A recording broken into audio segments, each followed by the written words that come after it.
Hey gang, welcome back. It's good to have you here. This episode is made possible by my amazing patrons on patreon.com/redhillsrancher. Their support helps keep the show alive. Another great way to support the show if you aren't on Patreon is to subscribe on Spotify. In exchange for your support, you'll get ad-free versions of the podcast. Head on over to Spotify, find the Ranching Reboot show page by using the search function, and click the link for listener support. Sponsorship for this episode also provided by Grassroots Carbon. Grassroots Carbon is looking for landowners just like you, or maybe the guy you rent from or work for. Doesn't matter. Grassroots is the first company in the world to pay ranchers for regenerative grazing practices, and they're trying to grow and sign up more acres. Another great thing about Grassroots Carbon is Pasture Map is part of the same company now, and with the Grassroots Carbon contract also comes a subscription to Pasture Map. I've been a Pasture Map user for 8 years now, and it's a great way to keep all my grazing records straight. When you're ready to cash in on your good grazing management, head over to grassrootscarbon.com/reboot to learn more, or just click the link in the show notes. And don't forget about the giveaway for a seat at the upcoming Essentials of Regenerative Ranching course in Ardmore, Oklahoma, October 31st through November 1st. Go to redhillsrancher.com/noble to register, or click the link in the show notes. And this week, I'll be out at Lake, Kansas on Thursday and Friday for the Bottom Line Conference, the best regenerative ag conference in western Kansas. If you're out there, come by Lakin and say hello. Who knows? You might win one of the 4 giant screen TVs or some of over $4,500 worth of door prizes. I'll be there. I'll have some stickers, maybe even a few hats. I'm also planning on attending the Wyoming Farm Ranch and Hemp Expo in Torrington, Wyoming, September 6th and 7th. I'll be there along with my good friends and past guests of the podcast, Justin Harris from Wild Ass Soap Company and Mike Calicrate, who probably doesn't need a lot of introduction to y'all. And if you can't make it to any of the events on my schedule and still want to hang out and keep in touch with me, head on over to my Discord server. It's a really relaxed place to hang out and discuss things without the social media overlords watching and judging everything you do or say. Links to my Discord, Patreon, Facebook group, all the current promotions and coupon codes can be found on my link tree. And guess what? There's a link for that in the show description too. I think we got a great show for y'all this week. And after a good field day near Iuka, Kansas, my friends Adam Chappell, Liz Haney, and Carolyn Wingate joined me in the Eastus Media Studio in Pratt, Kansas. Adam is a farmer from Arkansas that approached his pigweed problem in a novel way. We talk about that today. Liz Haney works with her husband, Rick. You might have heard of their soil test called the Haney Soil Test. Well, they have a lab together. Liz spends an awful lot of time on the road traveling to talk about soil testing and soil health. Carolyn's my friend. She's a homeschool mom and founded one of the fastest growing companies in the sector using the latest in additive biology to boost yields and cut costs for some clients. All right, I'll shut up now and play some music. See ya. Hey, you want to make a podcast? Spotify's got a platform that lets you make one super easily, then distribute it everywhere and even earn money. All in one place for free. It's called Spotify for Podcasters, and here's how it works. Spotify for Podcasters lets you record and edit podcasts right from your phone or computer, so no matter what your setup is like, you can start creating today. Then you can distribute your podcast to Spotify and everywhere else podcasts are heard. Video podcasts are also available on Spotify. And when you want to take your conversations with fans to the next level, Q&A and polls are the best way to get them talking. With Spotify for Podcasters, you can earn money in a variety of ways, including ads and podcast subscriptions. Best of all, it's totally free with no catch. I highly recommend you give it a try. Download the Spotify for Podcasters app or go to www.spotify.com/podcasters to get started today.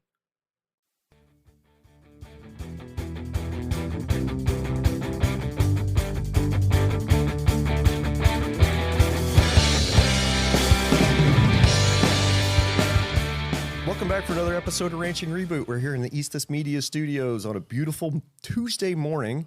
And I'm here because, well, some friends were in town for an event hosted by my friend Carolyn Wynn.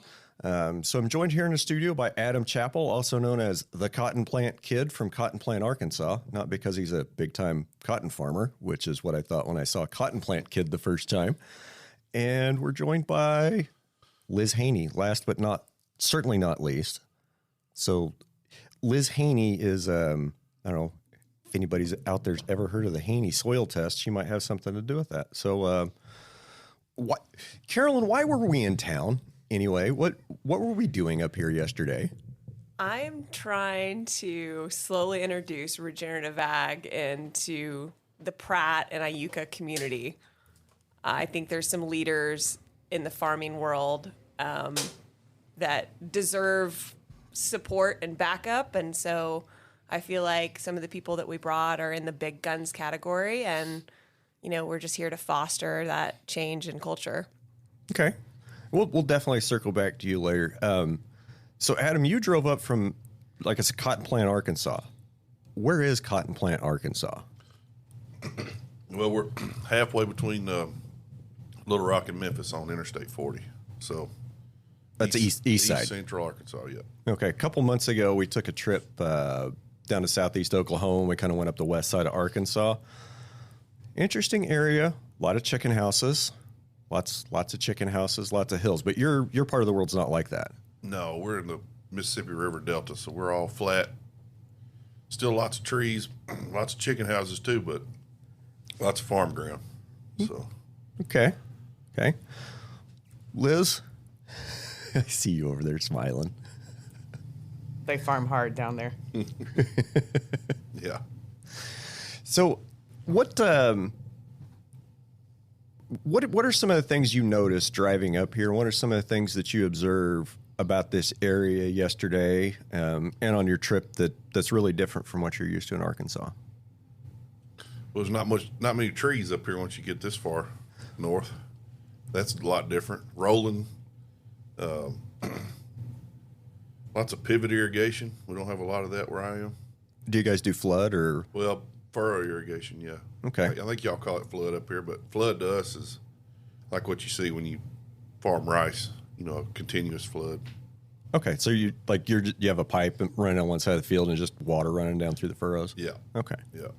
But I don't know, it's way different. I mean, we got a lot more rainfall, so it's a lot greener where I'm from all the time. But yeah, it's pretty up here. I like it up here. So how long have you been there in Cotton Plant? Oh, my family's been there for a long time. I grew up in I went to school in Des Arc. That you were talking about, that Cotton Plant kid name, that came from when I was growing up.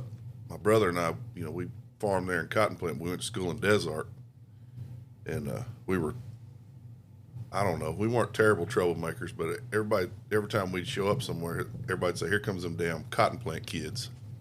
So that's where that name came from. Okay. Yeah. Okay.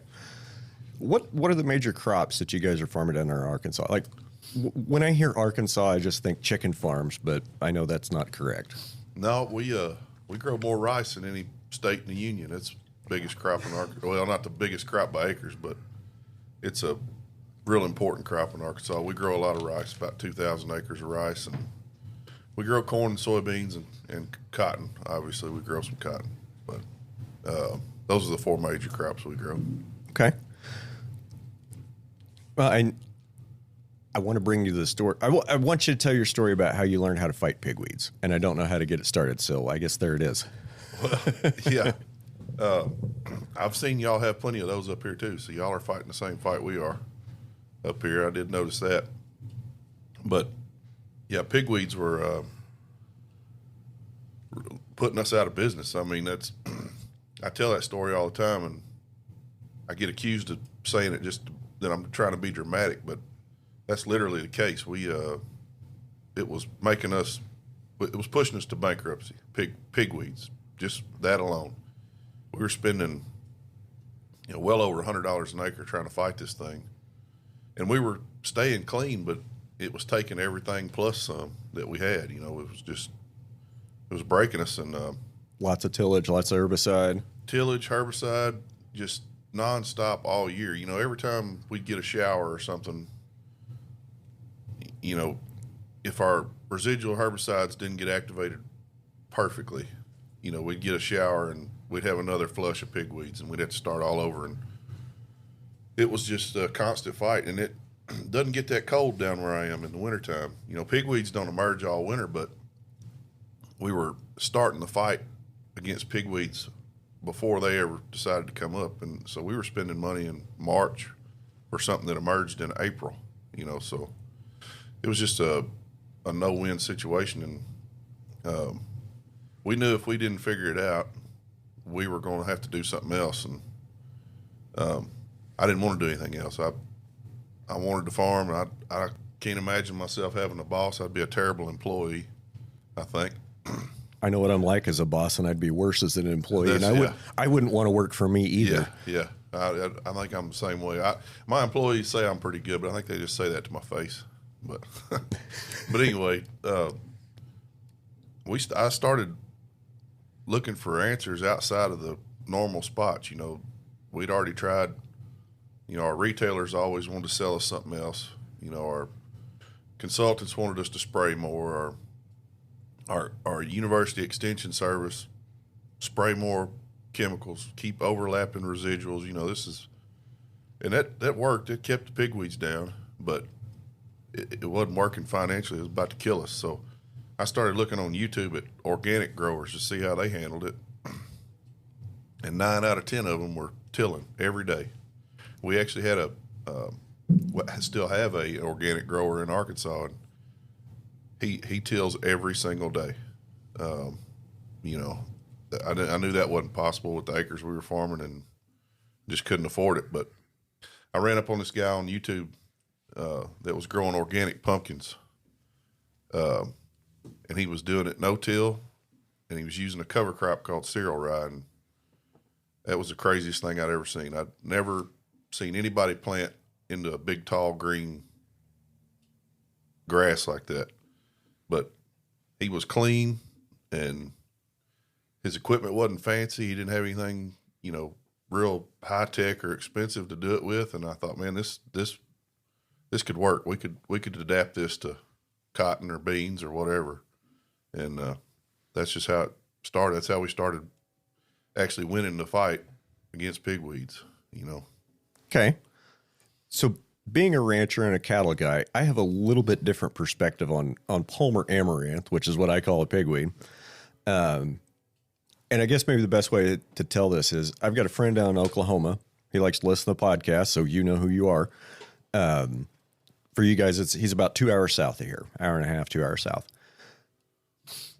There was one of his neighbors had a couple of big wheat pastures that they didn't get sprayed in time. And the insurance adjuster adjusted them down to like 20 bushel an acre, like barely worth cutting. And these fields were full of pigweed, kochia, and crabgrass. So he called up the silage chopper and a fleet of trucks and came out and chopped it and put it in his bunk to feed this winter. And he was telling me he's got, I don't know, I don't want to say the number, but it's really cheap feed, and it's probably going to test high teens for protein. You know, I think pigweeds and kochia, okay, I get they're a problem for farmers. I get that. But man, when I turn out, I mean, for the last 60 days, when I've turned into a fresh paddock, that's the first thing they're going for. I mean, they're running for that pigweed, and they're stripping the leaves, and they're stripping the berries off of it. They're going to find that kochia, and they're eating the tops of it off. And I think they're running by Indian grass and big blue stem to get to it. And it blows my mind. People say, oh, cows won't eat that. Cows won't eat that. Like, well, maybe you need different cows. Yeah, you made a real good case for animal integration. That's one of the reasons we're trying to figure out how to do that on our farm, because, you know, we could take 25% of our row crop acres out and put the animals and just make them a part of the rotation. Just move that around. I think that would help a lot, you know, on a number of fronts. But where I think guys get hung up is on that animal impact is not starting in a small enough to fail, or not starting in a safe to fail size, right? Like, you know, if you have 4,000 acres, it doesn't make any sense to try to graze all 4,000 acres and try to kill your pigweeds and grazing in 1 year. Like that's insanity. Like that is not a place to start. A place to start would be, you know, a couple hundred acres where you already have a decent fence around it. Try it as an experiment. And, you know, like we said yesterday, the point is you don't need to own the livestock. I mean, whether you need sheep, goats, or cattle to come, you know, do a biological goal on your property, there's somebody like me that has them that's always looking for a place for more hooves to stand and eat grass. Right. Yeah, there's some guys around Arkansas doing that. A buddy of mine down around McGee, he's doing it a lot bigger than I am. You know, I'm just doing it in the wintertime. And he is too, but he's partnered with a guy from a different state, and he brings in a big herd every year. So they're grazing a lot of acres. I want to figure out how to do it year round, because I want cows to be I want them to go with that list of cotton, corn, rice, and beans. I want to be able to add cows to that. Finding the right cow has been trouble for us. Everybody wants those black Angus cows. Well, they taste great, but man, that Arkansas heat's tough on them. And yeah, Angus cattle, I don't want to say bad things about them. I think that there's some things that are overlooked, and I think that it's not the breed that fits for everybody. I mean, if you want to be in the commercial business and they're destined for the feedlot, and you're going to, and you don't mind feeding all winter, fine. Probably a good breed for you. If you want something that's a little smaller and a little more efficient and cheaper and easier to keep, there's other breeds out there. Yeah. And I'm a fan of the Corrientes because of the size. And yeah, I know they don't marble well. I know they don't finish well, and I know they're not very big. That's not my business. My business isn't the beef. My business is the land business. Mm-hmm. And they're the most efficient animals for me to accomplish land management goals. That's why that's why I've had them, and that's why I'm kind of, breeding them up so they are maybe a little bit more commercially viable. Anyway, little sidetrack there. So you said corn, soybeans, cotton, rice. And rice. Your soils, I wanted to ask, how erodible are your soils? Do you have any kind of problems with soil erosion? But, you're kind of on a river delta, so I'm, where's it going to go? Yeah, we're in the bottom, so it all comes to us, I guess. But it's highly erodible. We used to have big gullies in the fields from rain, and it's rain erosion more than anything. We don't get a lot of wind erosion because we got so many trees. At least in my part of the state. Now you go to northeast Arkansas, all the trees are gone. They've cleared that whole multi-county area. It's just wide open. It's like up here, but flat as this table, So, well, we were just in Iuka. It's pretty flat up there. Well, flat's a relative term. That Iuka may be flat to you, but it's not flat to me. Okay. It was rolling pretty good, I thought. So, but yeah, it's sandy loam, and before we started cover cropping it, we always had to rebuild our beds to plant on and fix gullies at the end of the fields, and we don't have to do that anymore. So we've stopped that erosion, but that soil will move for sure. Okay. So I guess I want to back up in my mind a little bit. So you went on YouTube, you saw these crazy people planting straight into tall green stuff, mm-hmm. and you had to try it. So how'd that go the first couple of years, and what did you learn? Well, so the first year we tried the cereal rye, and we planted cotton and beans in it. And we could only afford 300 acres worth. And at this time we were farming close to 11,000 acres. So that's how poor our financial situation was. And the next spring in 2010, we planted into that, and we let it get about 8 to 12 inches tall. And that was scary. And looking back on it, I don't know why it was so scary, because we'd been double cropping soybeans into wheat straw for years. I think it was just because it was green and it was a different time of year. I don't know. I look back on a lot of stuff I've done and had fear of and thought, man, that was dumb. What were you scared of that for? Was it maybe something you learned in college in an agronomy class where they're saying if there's something growing out there besides your crop, it's stealing water and stealing nutrients? Yeah. Well, yeah, that was right in the peak of that whole start clean, stay clean. I don't know if you remember those advertisements or not, but I remember, I guess I can say their name, Monsanto, because they don't exist anymore, but they were putting out these advertisements, brochures, all this stuff. And they actually had a chart in this thing that had the different stages of corn, soybeans, and cotton growth stages, and which herbicides you should be applying and how to overlap them to stay clean. It was like 6 different things, and that was right in the middle of that. So they wanted and everybody wanted sterile, nothing out there but dirt, seed bed, you know. There's something hardwired into our brains. Like even a nicely mowed lawn that's nice uniform height and green, that's appealing to the eye. Like, you know, even where we are in the regenerative movement, right? I mean, y'all know what I talk about all the time. When I drive by a field that's freshly tilled and all the rows are nice and straight, on some level, that's just appealing to your brain, to your senses. You know, those uniform fields, I don't know why. And maybe it's just hardwired into our brains from our culture from, 1,000 years of farming. And I guess where I'm going is, a couple of the books I've read lately or listened to 1491 and 1493, and they talk about what pre-Columbian America looked like. And they talk about, that most of the East Coast, east of the Mississippi River, was more like a managed food forest than the wildlands that we thought it was. And I guess what I'm saying is, like, there seems to be a European mindset that, everybody sitting at this table has, and probably most of y'all out there listening to this have. We want to see those clean fields. We want to see that nice uniformity, and everything grow on the same level. But then again, when I go out to my pastures and I ride through my pastures and I just see this beautiful polyculture, I can't go pick out, there's not always a big area of buffalo grass or grama grass or, big blue stem that likes to run in big patches.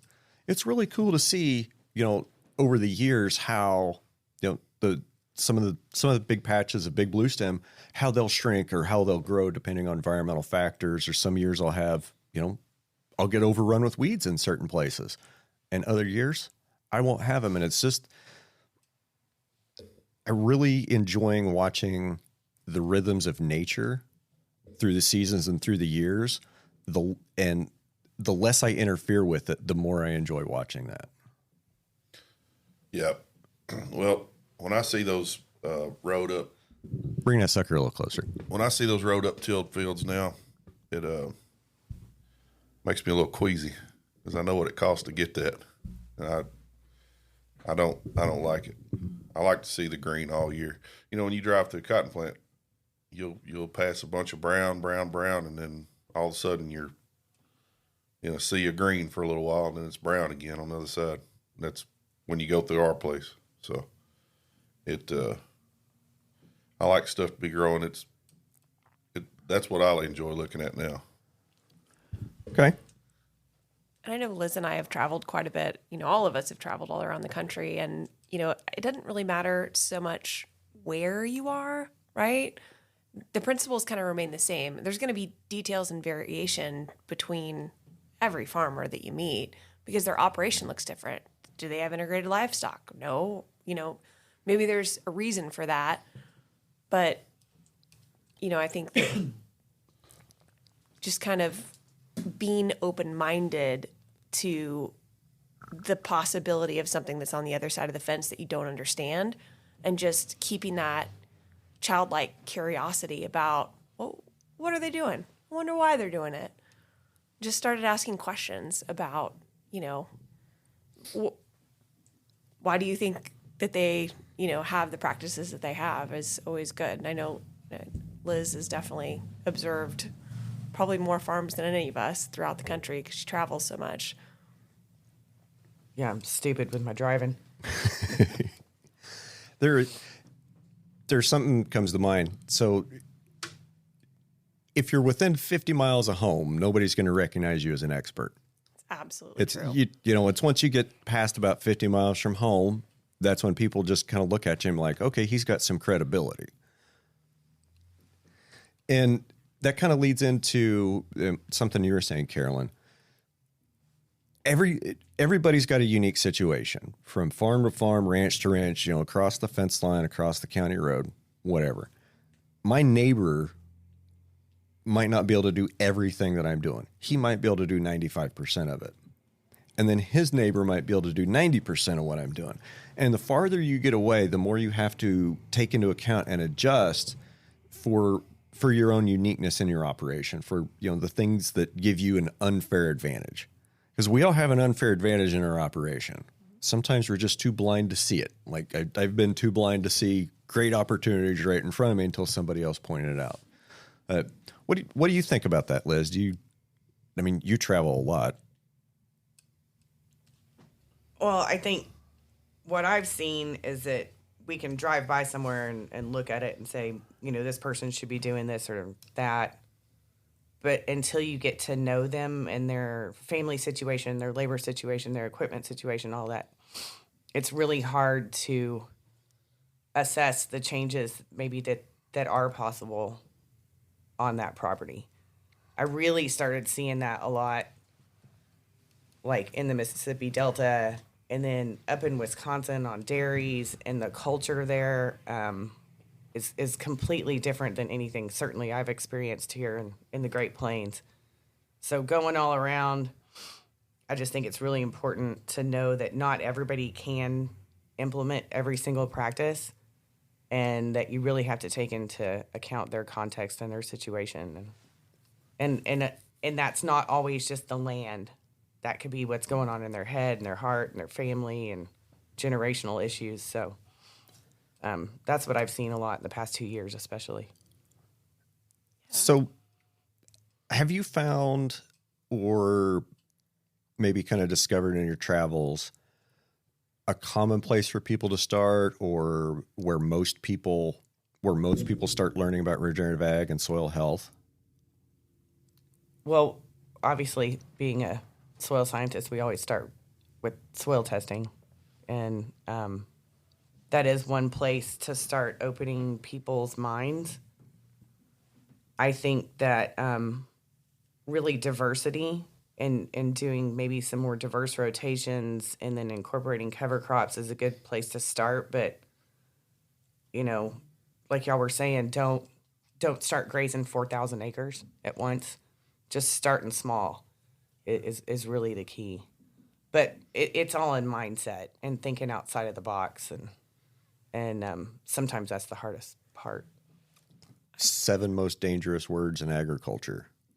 We have always done it this way. Right. And that's, do you hear that a lot when, like, Liz, Carolyn, I guess, chime in. Do you guys hear that a lot when you're talking to operators? I think one of the biggest travesties in agriculture is that men they're not able to become men until the age of 60 or 65 because their dad's on the farm running things, doing dad or granddad, right? And the biggest change that I've seen through traveling and talking to people is when that father-son relationship is healthy, and that dad, like Adam, your dad's a wonderful example. He turned the reins, and I don't know your family intimately, but it seems like he is on you and your brother's side, and he is cheering for the future, and he's not trying to really tightly hold on to the reins. And that looks like, from the outside anyway, a really healthy relationship. I'm sure it has its bumps because it's a family, right?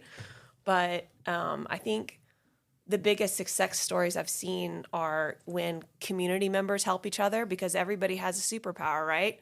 Maybe your superpower is just not cows. You hate cows, right? And then there's a cattle guy that would really love to get on and graze on that failed crop. And if you're open to partnerships and you're open to business transactions beyond trying to just muscle your way and do it yourself because you're a man and you're proud and you don't want to ask for any help. I mean, I know that that's a lot to get over, but I've seen some really awesome relationships and some awesome strides forward when people are open-minded and they're willing to give power to someone else. I think that's a great point, Carolyn.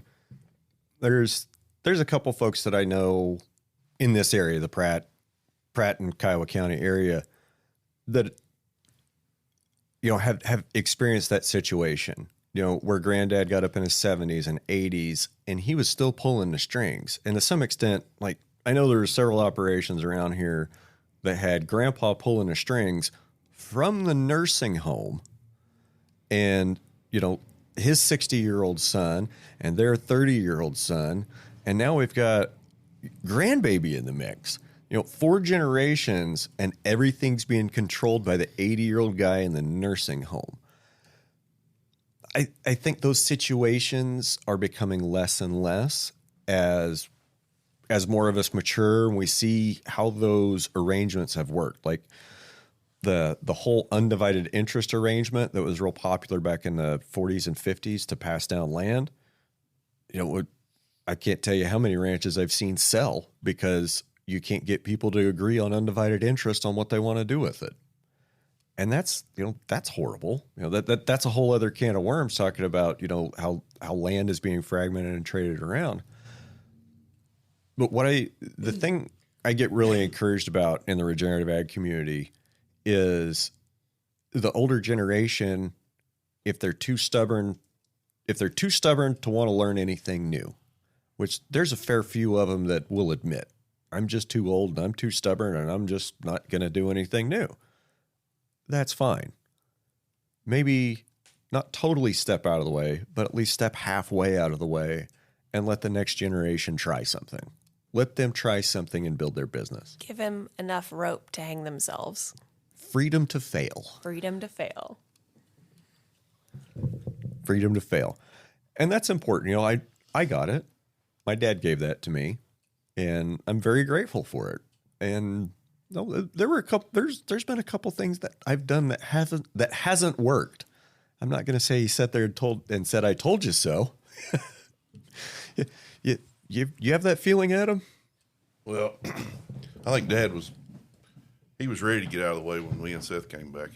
He was burnt out. He'd been there by himself, and Papa had retired a long time before that, and he was ready for somebody else to carry the load. So we started. Me and Seth started in 2006, and Dad kind of got out of the way around 2009. I mean, he was there, and he was still had his part of the entity, and me and Seth had our own parts. But he was ready to see us carry the stress and everything else. So, which was fine. I mean, he was after we got into that, cover cropping and stuff. He liked it quite a bit, so it was easy for him to let us do what we wanted to do, I think. But was he pretty resistant at first? Not really. He was always a fan of no-till and stuff, but we just didn't know how to do it down south because it rains so much. When we no-tilled without cover crop, it inevitably led to another tillage event because, when we were trying to furrow up, we try to do it once in the fall and leave it stale bed till the spring. Well, hell, when you get 30 inches of rain over a winter, those beds without cover on them are just flat again. So, when you say furrow them up, you're trying to make your furrows down the field to run your irrigation water. Yeah. Okay. Ridge. Is that what ridge till is? I hear that term all the time. I don't know, but I'm not a farmer. Yeah, I don't know what that is either. But yeah, we just build beds to plant on, and we try to do that. You get so much rain, your crops will drown otherwise, right? Well, that's between that and irrigation. We don't know anything about that, so you have to teach us. That's right. Yeah. That's part of it is keeping the roots up out of the water. Our infiltration rates have been standing water is an issue. Surface drainage is a big deal where we are, but the only time that's a problem here is if you plant in the middle of the river, and then half the time, it'll be dry anyway, and you don't have to worry about it. Still make a crop down in there. Yeah. Well, but yeah, he was ready to get some of the stress off him, and so he was perfectly content to start driving a tractor. And I don't think he didn't tell us when we were screwing up. He still does that. Some days he just rides around the farm to find something wrong and then comes and tells me about it just to aggravate me, I think. So his dad even likes to tell me when I'm screwing up. Yeah. Yeah. I think that's in the part of the job description. Like that's their job. Yeah. When you take over the operation, that's your father's job, is to ride around the side by side, tell you what you're doing wrong and tell you what you forgot to do. Yeah. Well, whenever he shows up to work about 10:30 now. You know, he's on short enough retirement hours, and he'll come in at 10:30 and ride around and find something that we need to do, and it's already on the list for the day. You know, he'll start that mess, and I say, well, the staff meeting was at 6:30, so if you're going to be a part of that, you need to get up and come on in like everybody else. So anyway, he's pretty good sport about it all, though. I really think he does it just to aggravate us most of the time. Probably, and he probably laughs about it too. Oh yeah, he laughs in our face. So yeah, yeah, he does. But then again, you know, over the last several years, I've benefited from having my dad around, being able to ask him stuff like, hey, how'd you deal with this in the 90s? Or let me see your records from this time period and let's talk about them. You know, the older generation is a tremendously valuable resource. And sorry, I got to thinking about how many people in my area are kind of like, you know, have been around since the 60s and 70s. And those numbers are getting really, really short now. Yeah, we don't take his knowledge base for granted, for sure. We lean on him, you know, when we run into something, we ask him for sure. And he's usually got a pretty good answer. So. Very cool. So, Liz. Yes. Where are you headed after this? Home. You home for a while? You got more stuff coming up on the calendar? Oh, I'll be there for a couple weeks. Then I'm going up to Minnesota. And then we have an event. Adam's coming out there too in Statesville, North Carolina at the end of September, called the Systems Change Conference. We'll have to get our calendars together and see when we're going to be in the same place again. Yeah. Hopefully it won't be 6 months again this time. Yeah. So tell me, I enjoyed your presentation yesterday. Can you maybe run through the highlights of it real quick on why the Haney test is different? I know we've talked a little bit about it before on a podcast, but like for those of us that are new or have forgot. Yeah, so the Haney test is trying to mimic what the plants see in the field and not some artificial laboratory conditions. So we use water as an extract, and also H3A, which is organic acids. So they're mimicking plant root exudates. So we're trying to actually see what's available when a plant is growing in the field, when your crop is growing in the field, and what's going to become available naturally versus using harsh chemical extractants to see just the chemical aspects of NPK, the soil like that, and then the physical aspects. So we also look at soil biology as well. That's a huge part of the test. Okay. I kind of want to get into talking about root growth and soil pits and why they're important. So in the pasture, you know, I hear you guys on the regenerative farming side talk about soil pits a lot, and I don't go dig them very often. Like it's hard for me to want to go out and break out ground just for the sake of looking at it, because I have so much that's never been touched by the plow, and it's important to me to maintain what I have.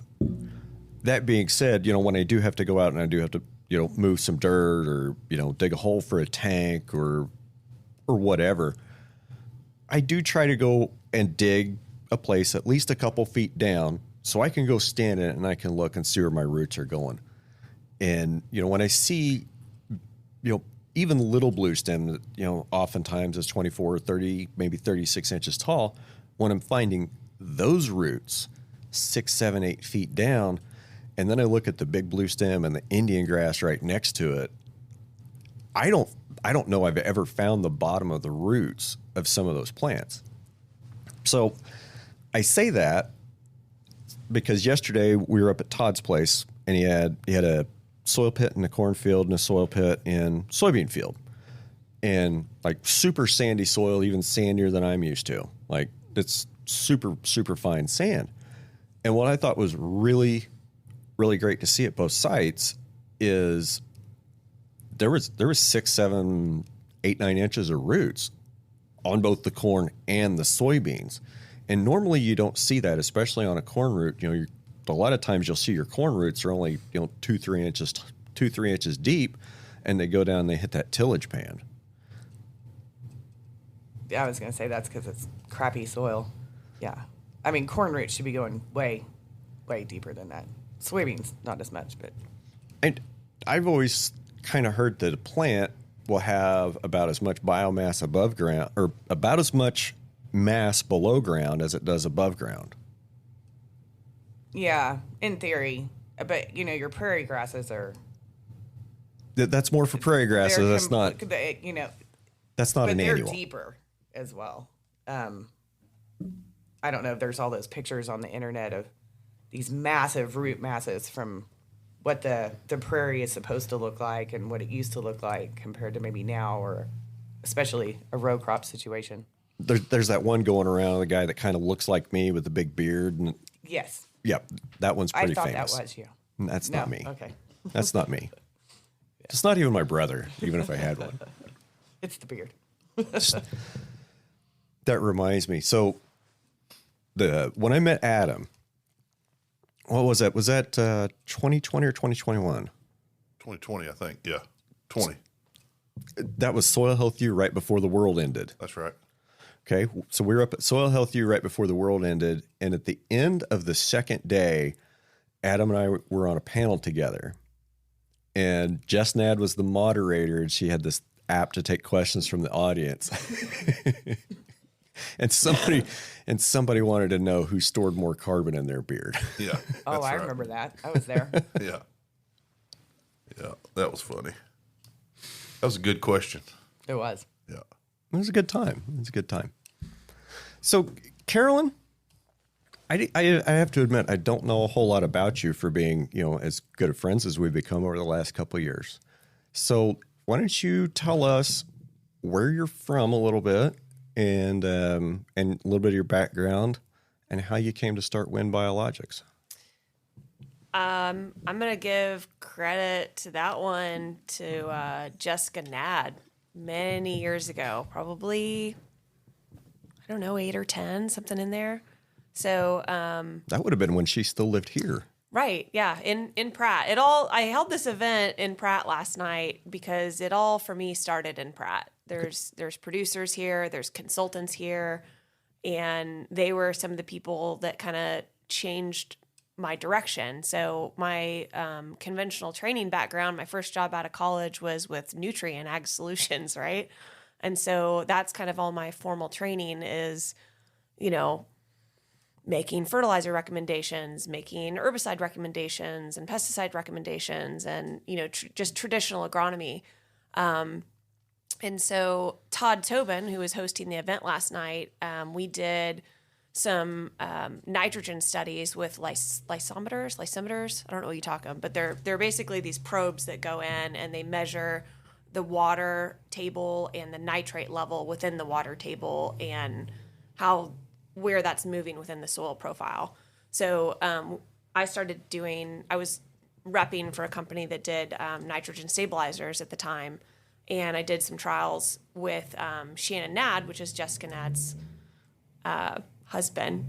They're a great team. But anyway, so that's messing with nitrogen is kind of like, it's the biggest elephant in the room. It's the most abused. Nitrogen's very much like Goldilocks. So, you can't have too much, can't have too little.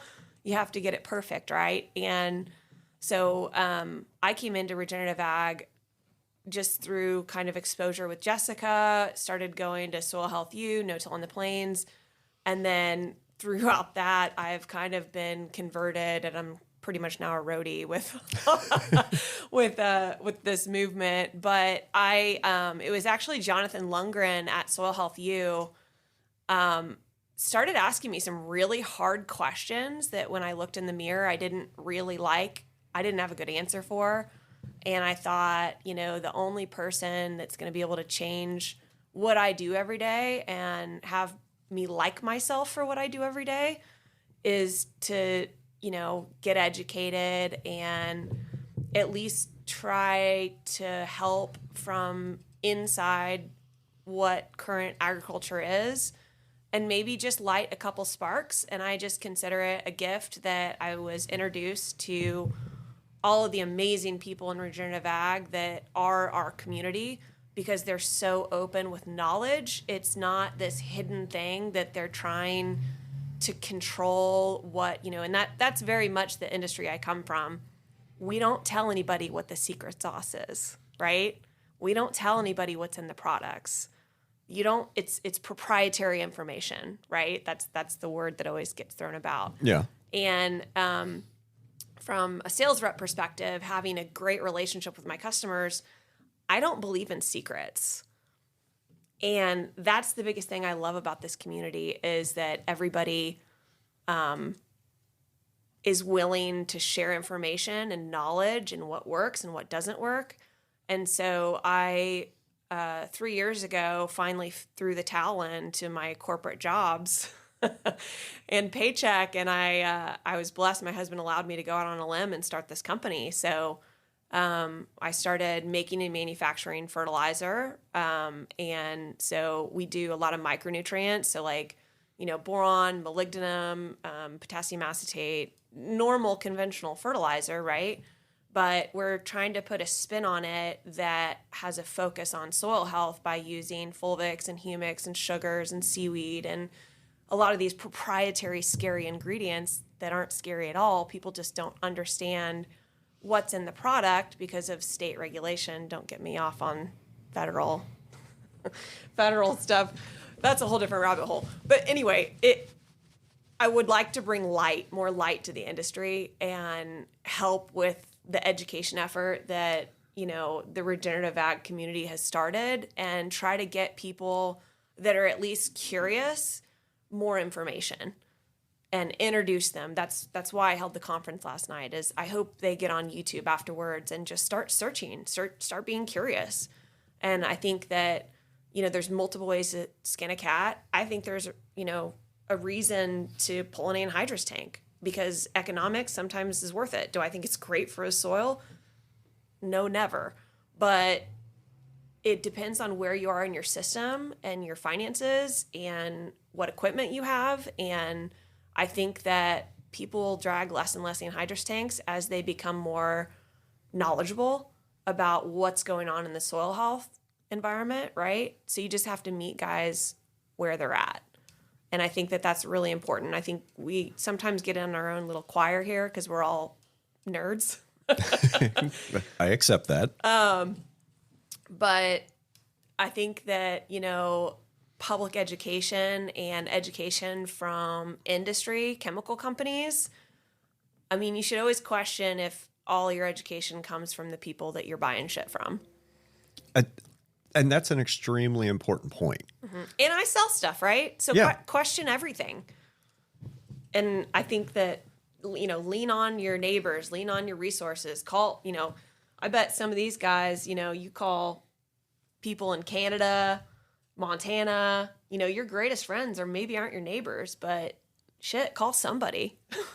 Because you can't do this hard stuff on your own because it's scary and it's different. And anytime you make a change, you're going to need a support system.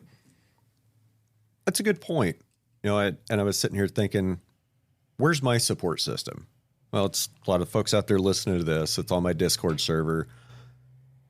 But it's not really like my professional support group is not my local support group. My local support group, my male friends in the area, they're my emotional support group.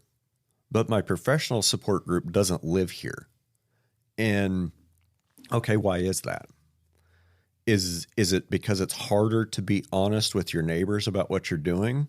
Is it because that there's just something in your head? Like, I've been in this community my whole life and I can't tell this person this. I can't tell this person that I'm afraid. I can't tell this person that I'm scared that this won't work. We don't want to tell our neighbors that, that we're scared, do we? I don't. So I guess that's an ego thing. It seems like an ego thing to me. I guess I really haven't thought about it a whole lot. But no matter where you're finding it, whether, you find it at church, men's group, or, a weekly conference call with your friends, I think it's very important to have, some sort of group of professionals that maybe they're not doing exactly what you're doing, but at least they speak the same language and they're not next door to judge you. And that's one of the things I love about the regenerative ag community is it's kind of a safe place. We can talk about stuff that didn't work. We can talk about stuff that blew up in our faces, and we can laugh about it at conferences, and we can talk about what we've learned and how we're moving on. And that's not something I ever remember from like any conventional side beef conference or any conventional side cropping conference that I've ever been to. Not that I've been to a lot of them lately, but it seems like when you, I don't know how to say this, like the events that are being put on now that aren't regenerative ag, when you go to them, it's like it's all the sales reps and crop consultants just talking to each other, and there's not a whole lot of producers around anymore. Does it seem like that to you guys too? We just had our Beyond the Yield conference in Kearney, and down the hall from us was Nutrien. Yeah, Nutrien. And the conference, one of the people that ran the audiovisual for the conference, he was asking me if we all knew each other. And not Nutrien, but our group. And he's like, have y'all worked together before? And I was like, well, yeah. And he's like, I was wondering why everybody was hugging each other so much. Because he was used to the other crowd, And it is true. We all work together and support each other. And I hadn't been to many conventional ag conferences before I got into regenerative ag, but I had been in a lot of academic conferences. And that was like cutthroat. Soil scientists, man, they can throw down. They want a fist fight. So, yeah. And we're not trying to throw Nutrien under the bus. Like, I know a bunch of Nutrien guys. Britt Carter in this area, I'm going to name him out. Like, he's a wonderful resource. He's very much on board with these practices. But, big chemistry is still the most profitable piece of their business. It's not the humics. It's not the micros. It's not in the details. And they, the thing with me working for Nutrien, you have to be an expert on about 1,200 SKUs of different products. How can you have that much knowledge in, what does molybdenum do in the plant? You don't. You read what marketing sends you and you sell what they tell you to sell. Right. But some of those guys came over and sat down with us and sat in the conference. And I know I've been in some recent meetings, again, not throwing Nutrien under the bus, with some people from Nutrien that were really passionate about making a change. So there are people within all organizations that care and want to know all the answers. And go ahead, Adam. I was going to say the reason that we've been able to figure out how to farm this way is because of that. In that community, that regenerative ag community, ego's not a. I mean, there's some guys, but for the most part, ego's not a thing. You can ask somebody and tell them, "Hey, I screwed this up. What do I do?" And they'll be like, "Oh yeah, no, I trashed that. Let me tell you." And in conventional ag, and it's really sad. In Arkansas, and I'm sure everywhere, it's like I feel like the feeling I get from the community is that the farmers are in competition with each other, which doesn't make any sense at all. I mean, we're all selling to the same people. I guess land rent and stuff gets competitive, so there's a thing there, but the lack of knowledge sharing and just trying to keep, like you said, the secret sauce away from your neighbor because you got to step on him or her or whatever, that's silly to me. I mean, but that's how it is. And that's why they're still doing the same exact stuff. And that's why this movement's advancing, because if I screw up, I'm going to try to figure out why and tell everybody, hey, don't do this, you know. And everybody else, if they screw up, they want it off the highway and keep it on the very back and, you know, try to hide it. And that's just silly to me to be that way. But that seems like how 90% of ag is. They're trying to out yield or whatever their neighbor, and that's just dumb. Well, and they hate other people's successes a lot too. So I mean, we in regenerative ag kind of have, you know, it's awesome to have our support group, right? Like amazing and valuable. But I have a little bit of a, you know, both financial vested interest and just kind of from my heart, like I'm trying to pull people away from poverty, I guess. You know, one of the things is that I read recently, why are we trying to feed the world when you have to live in poverty to do it? Yeah, why do we have farmers on food stamps and SNAP benefits? That's pretty strange to me. Yeah, it doesn't. Well, yeah, dicamba. Anyway, and it's a tool, right? It's a necessary tool, but you know, I think, God, it just sucks that you can't feed your own family. You know, you cannot grow a garden in Pratt County. Maybe you can. There's a couple greenhouses, but it's, you know, I know that there's, you know, like a tomato house and greenhouses and things around this area. And I know some of those people, and I know that they are very understanding of community. They're very understanding of farming. They're not pointing fingers or calling the state or anything like that, but they are just doing their darndest to protect their own little patch, right? And I think that I don't have an answer for that, but the fact that, you know, we can't thrive as individual families or communities, help me. What's the answer? What do we do? Local food. I mean, encourage people to grow more things that are edible. But it's hard because where's the market for it? Right. You know, people say, well, nobody will tell me how to farm. You can't tell me how to farm. Okay, you're right. Nobody will tell you how to farm. But if you want to farm and you don't have a big checkbook, you're farming on an operating loan. And that banker wants to get repaid. So he's going to want to see your plan to pay him back. So he's going to want to see that crop plan that's signed off by an agronomist of what you're going to grow and what you're going to put on it to guarantee the maker man his yield. And then you're going to put crop insurance on it in case you do everything right and the environment fails you, crop insurance got your back. Because that's how it's supposed to work. Right, Adam? Unfortunately, that's how it works. But the guys that holler the loudest about you're not going to tell me how to farm have an agronomist telling them how to farm. And, you know, it's pretty funny to me.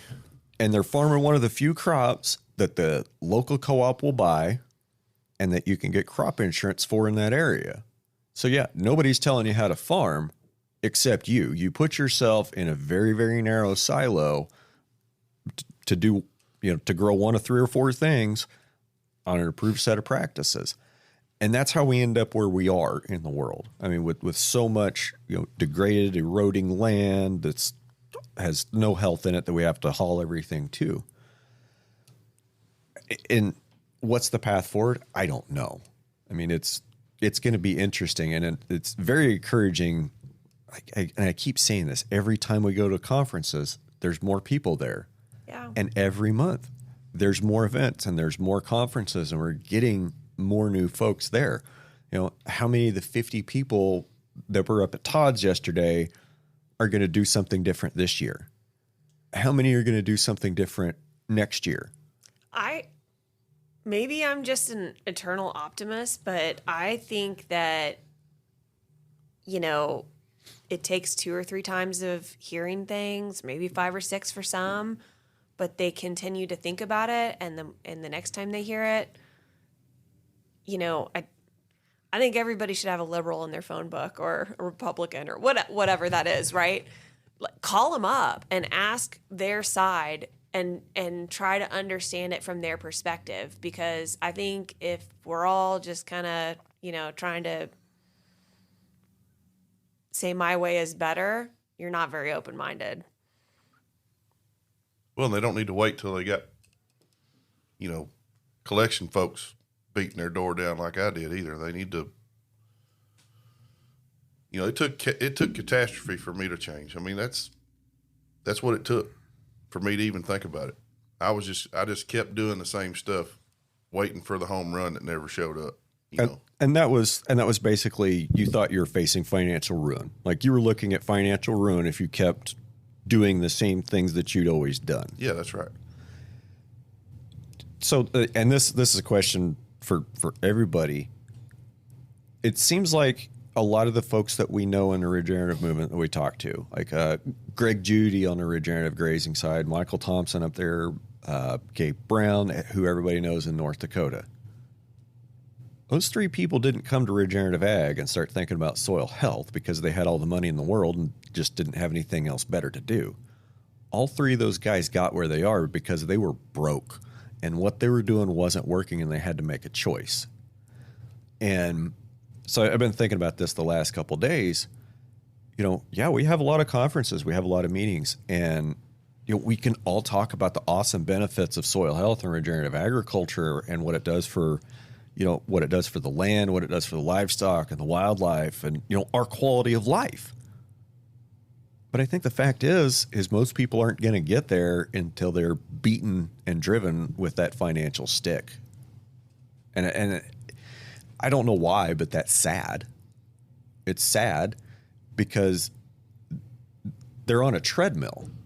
They're on a treadmill of ever-increasing inputs that are always going to be more expensive from people whose sole purpose in life is to sell you that thing. And just like with healthcare, okay, there is enormous amounts of money in treating chronic disease. And that's what Adam's pigweed problem was. That was chronic disease. That was his soil being chronically ill and trying to tell him something. And the treatment that the doctors were prescribing, more herbicide, more herbicide, more herbicide, more herbicide.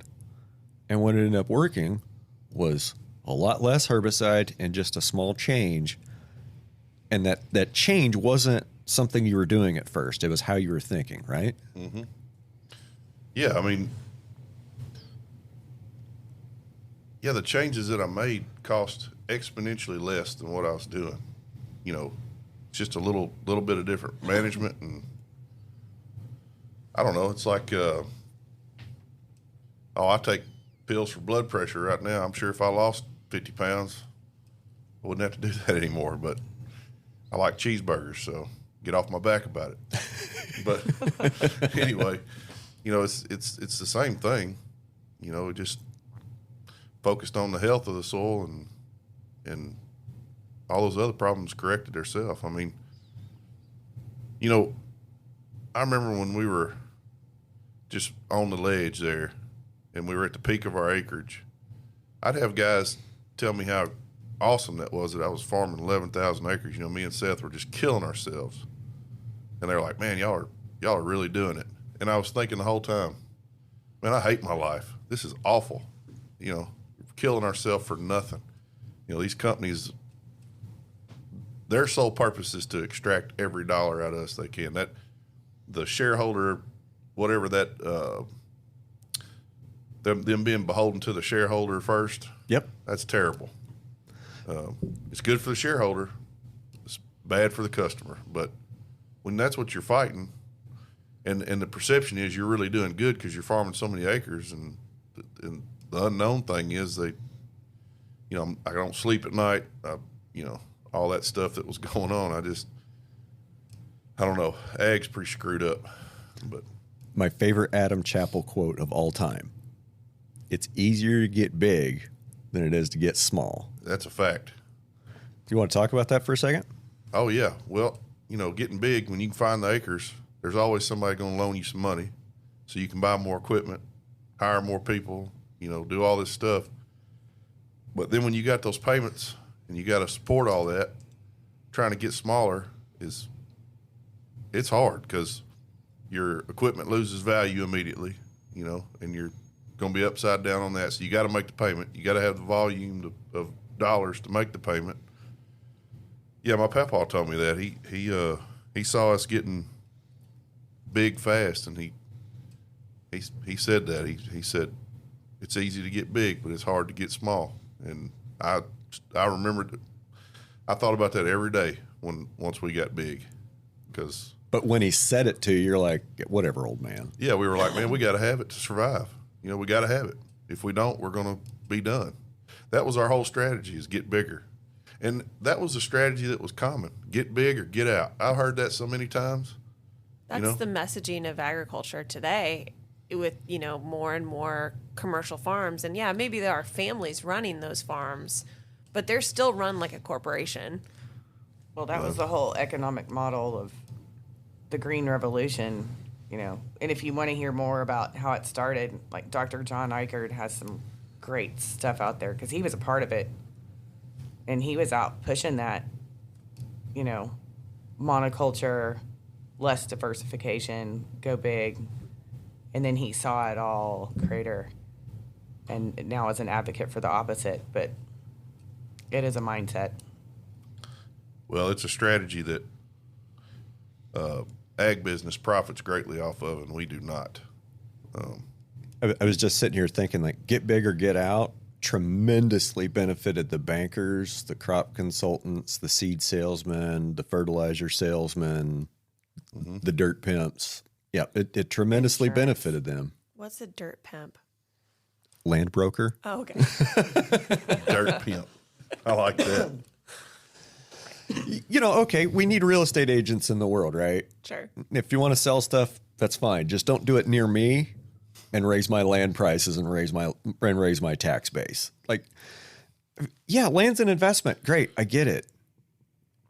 But if you're not producing something from it and kind of continually improving it, I have a hard time at seeing appreciate and value. I have a difficult, all right, I'll say this and I'll probably get some backlash and some hate for it. Farm ground in this area is trading for about $2,500 to $3,000 an acre. Dry land, if it doesn't have a pivot on it. Okay, Adam's looking at me like, you're nuts, man. That's cheap. Okay, you know, we only get 22 inches of rain here. What was I saying? The land doesn't support that. Like you can't even buy that on 30 years and pay that off with the crops you grow. So we've gotten to the point now where land is just simply a parking investment. And, you know, we talk about, you know, the small family farmers, and you kind of hit on it. Yeah, that's small family farmer. Okay, what's a small family farm? Well, maybe it's 25 people with, you know, cousins and uncles and brothers. Absolutely. And they're farming 50,000 acres that they don't even own. Is that still a family farm? Well, technically, yeah, that's a family farm. And I think that's a situation we're seeing more and more is the caretakers, the management, the people that are actually out on the land every day don't own it. They're just tenant farmers or they're tenant farmers, basically, whether they're paying on a sharecrop basis or cash rent. They've got a different ownership structure that they're beholden to. So, like, Adam, you talk about making big changes on your farm rapidly. Mm-hmm. If you had a landowner, how hard would it have, if you were on 100% rented ground, how hard do you think it would have been to make any of those transitions or changes? Well, I'm on about 95% rented ground, so okay. Yeah, I'm a tenant farmer, and it you definitely got to convince the people that you're renting from that you're not fixing to get in their pocket, you know. So I just kind of when I was doing all that, I just kind of did it, hope it worked out. I didn't really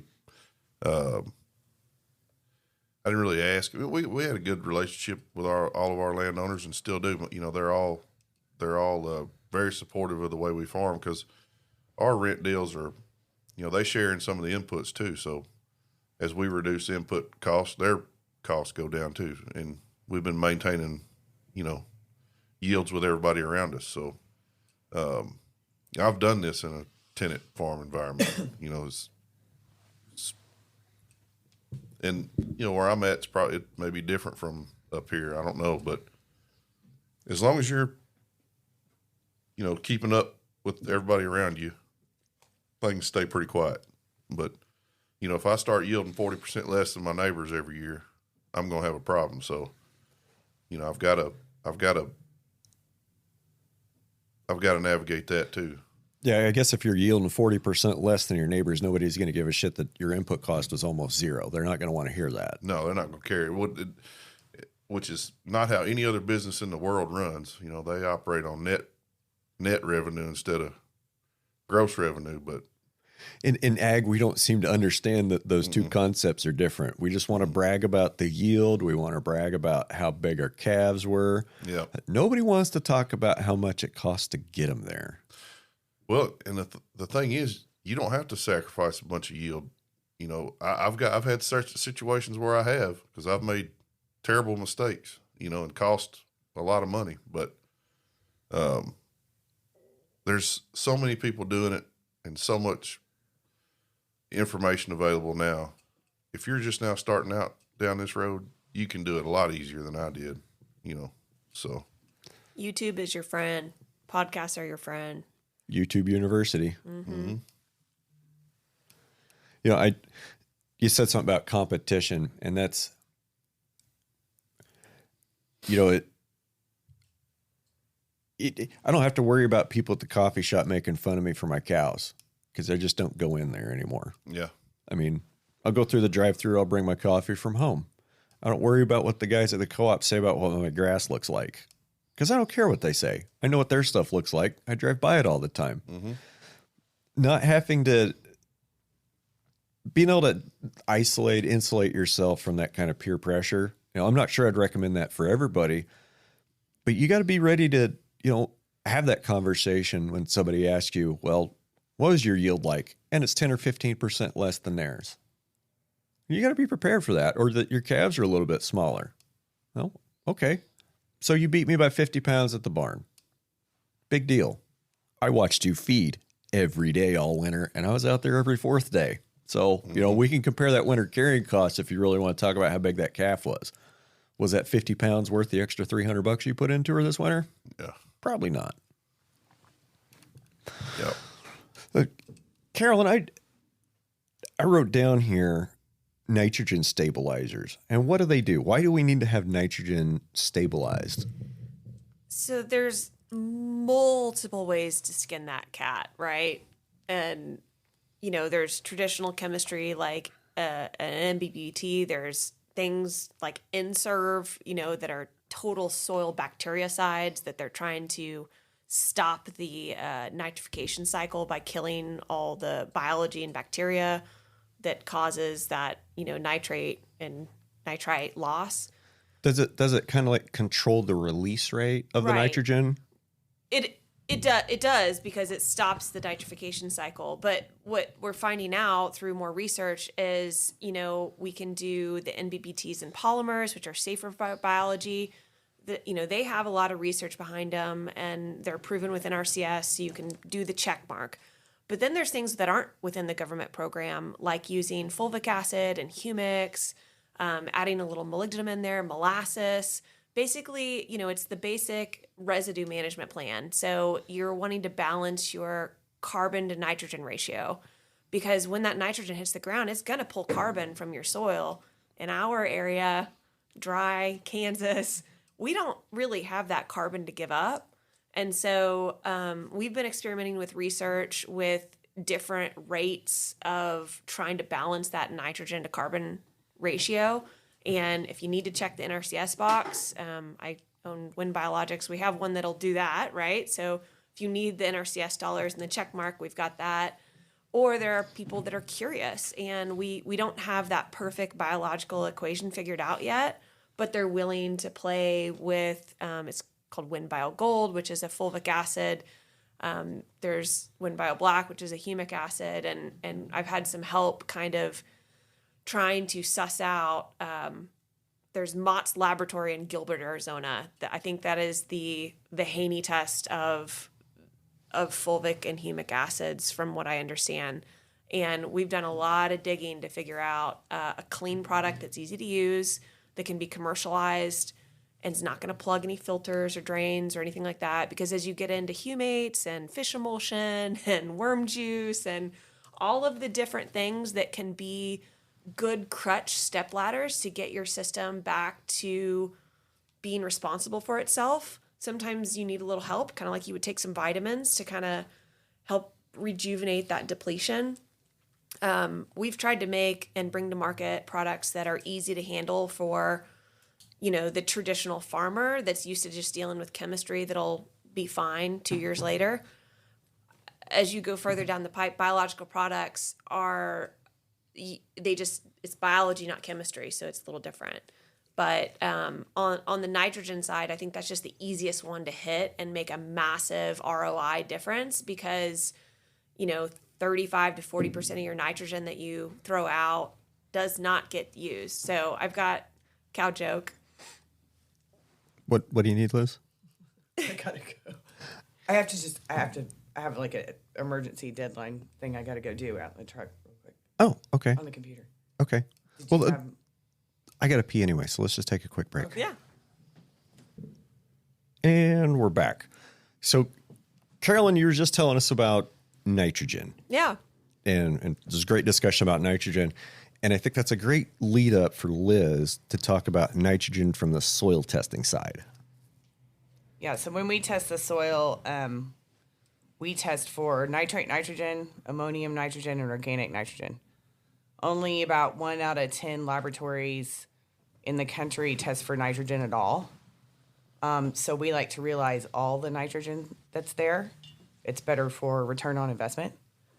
We can generally save about $30 an acre right off the bat just by realizing what's actually in the soil.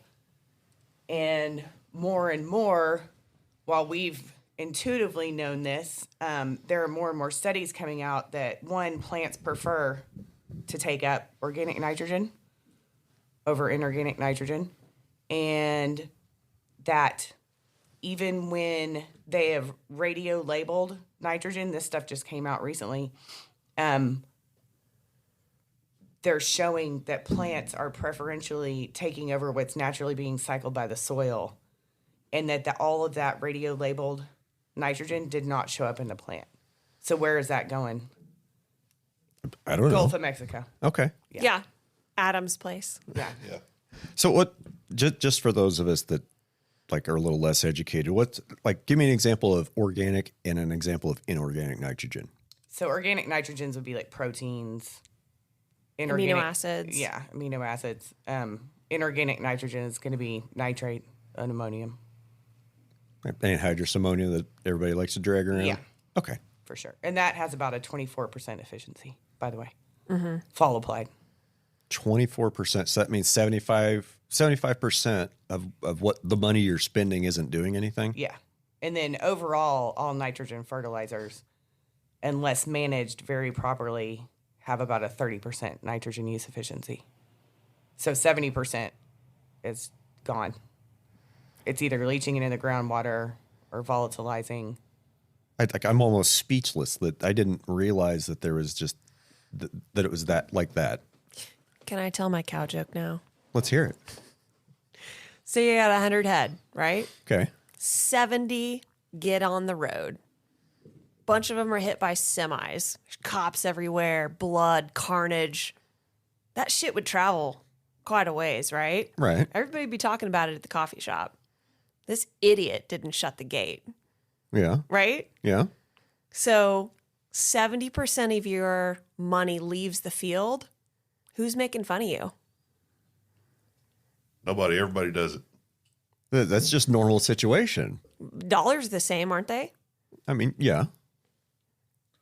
So, I mean, it's this invisible elephant in the room that everybody knows is happening. Everybody knows that when you do fall applied anhydrous, you're not getting very good. But the crop guy said I had to put on 120 units. Well, and the crop guy said if it's, it's fall and, you get 1 day below freezing, then you're good for the rest of the year, right?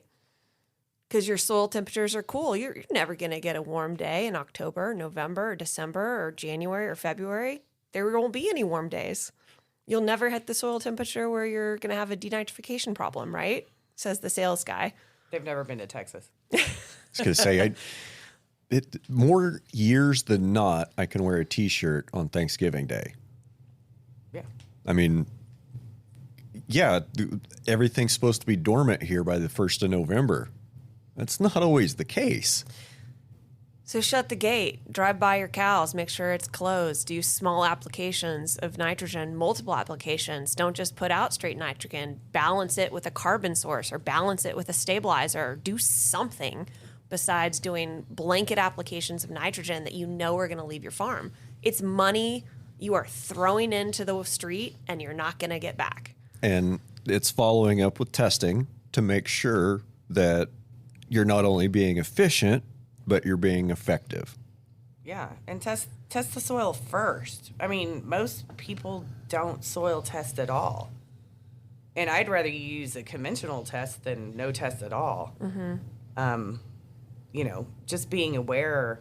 And that's one thing that I've seen with the difference between the conventional farmers that I know and regenerative farmers is a regenerative farmer will walk up to me and throw down a notebook that's, you know, they'll have stacks of 3-ring binders, 3-inch 3-ring binders and say, look at these tests and this is my plan. And I'm like, do you know how to use a computer? Because that'd be a lot easier to carry around.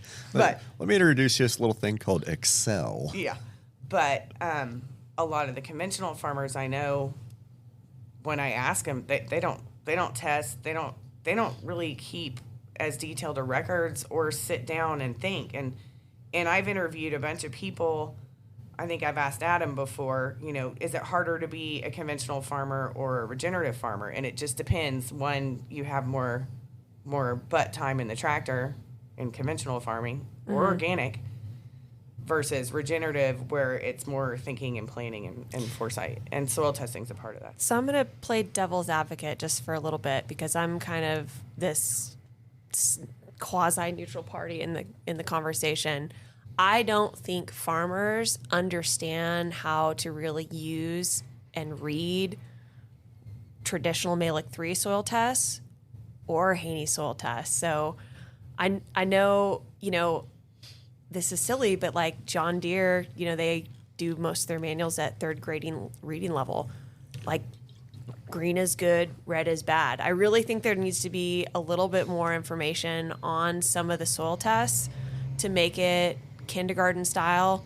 I like this saying, can you please tell me what to do like I'm a golden retriever?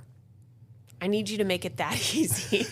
So that is great. Just a challenge. I know. That's, you don't want that for your kids. I mean, my daughter's one of them is in 5th grade, and I'm not trying to dumb things down to her level. I'm always trying to keep her moving forward so that, you know, someday she can be an adult and go out into the world and work. But some kind of bridge, maybe. I don't know what y'all soil test results look like up here, but the ones I had on my talk yesterday, at the bottom of the page, it said put out this much P, this much K, this much whatever. Yeah. I guarantee 9 out of 10 of the guys that get those back don't look at any of the numbers on the top. They go straight to that bottom line. What do I need to put out? Spend about 10 seconds looking at it, pick up the phone and call the sprayer man. Yep, that's right. So we got that. But how does that, you know, how does soil respiration and how does your organic nitrogen and all, you know, how do all those things of where your soil health score tie in to what are the nutrient things to put out? Because there's so much gray. And I, you know, maybe this isn't a solvable problem because everybody's soils and everybody's climate. Like, how do you standardize that for the nation? Well, you can't, but I can tell you, I don't think it's a knowledge issue. I think it's farmers farming so big, they don't have time to appreciate details like that. They want the soil sample. They want to be able to, all right, so tell me what to do. They want easy. They don't, maybe not even want, they need easy button. That's why they hire consultants, and that's why they hire, people to tell them what to put on fertilizer-wise, because they don't have time to look at that and plan for each section of their farm or whatever, because they're spread so thin because companies are extracting every dollar, and they've got to have that size to survive. I've lived that. And when I was living that, I needed that. I needed somebody to tell me what's happening on this section of my farm, because I may not get there for 3 weeks, So I think they're plenty smart. I just don't think they have the time. I They're think just trying to keep their head above water. that's it. They are dog paddling in the last hour, and they don't have time to read and study and plan for themselves. They've got to have somebody to tell them, and that's sad. But So we have a group here in Kansas. It's called KICC. So it's Independent Crop Consultants. So this is, Servitech, CropQuest, Independent Crop Consultants. Now, I know we're a little bit like wolves in sheep's clothing going in there. But, you still have something to sell.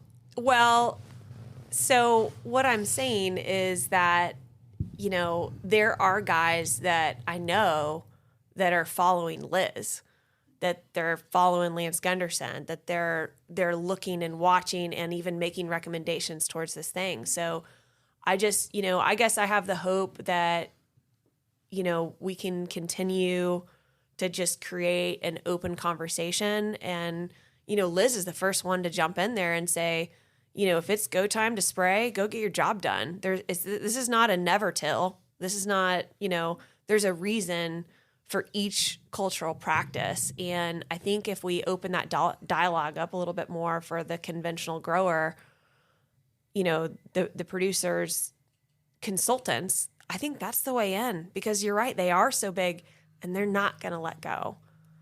I don't think. There's a lot of consultants and agronomists that come to us for training, and we're open to that.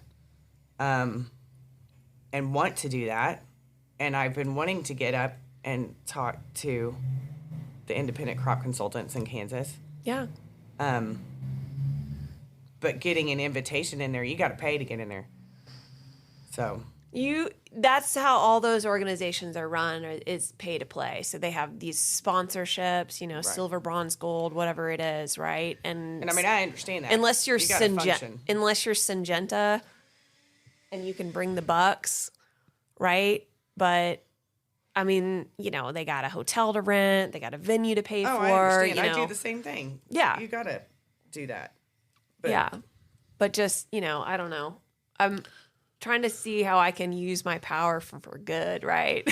well, you better be prepared to not get invited back. I got invited to speak at the Arkansas Crop Protection Conference one time, which is that same group, just in Arkansas.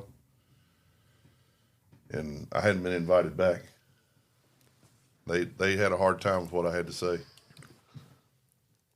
Pratt County Farm Bureau has asked me to come speak at their meeting, which is in 2 days. Yeah.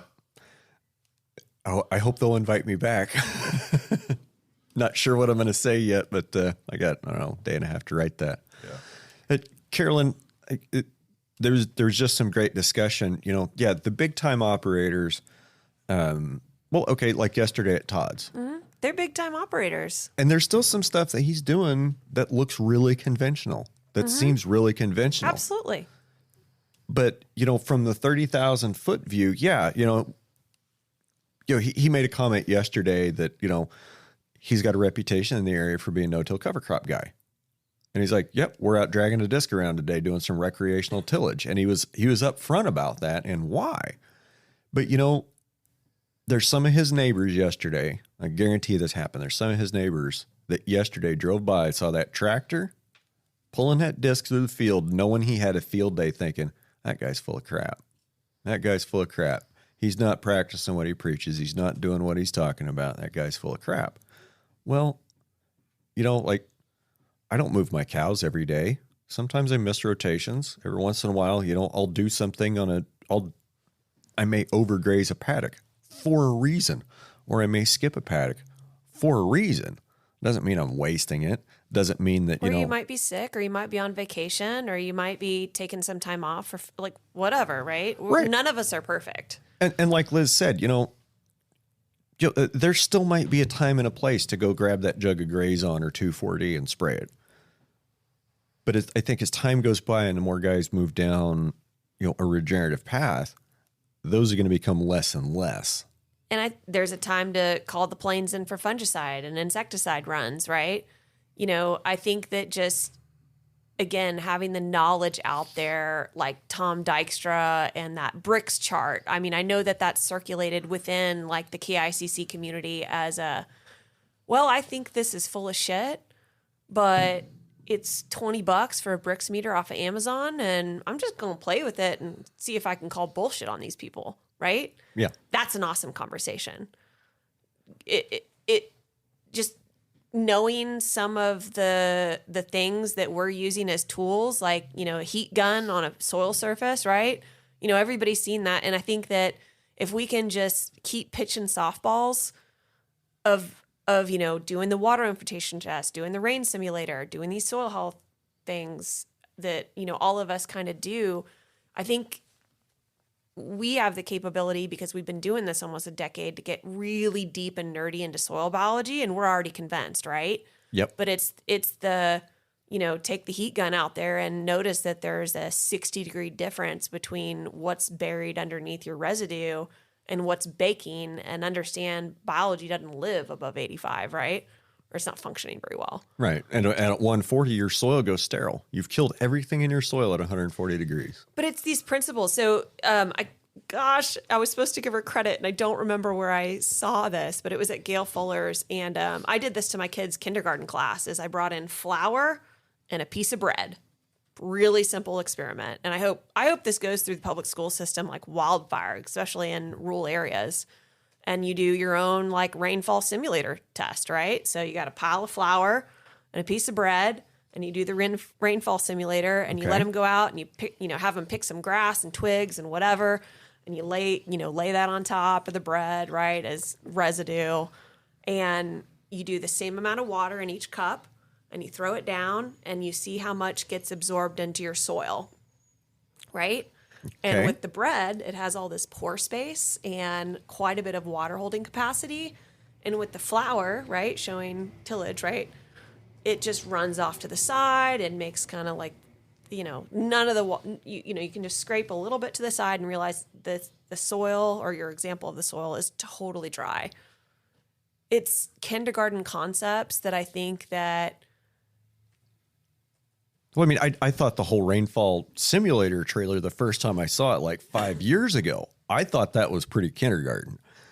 What blows my mind, every time I see that rainfall simulator, I almost always hear this kind of same comments from the crowd.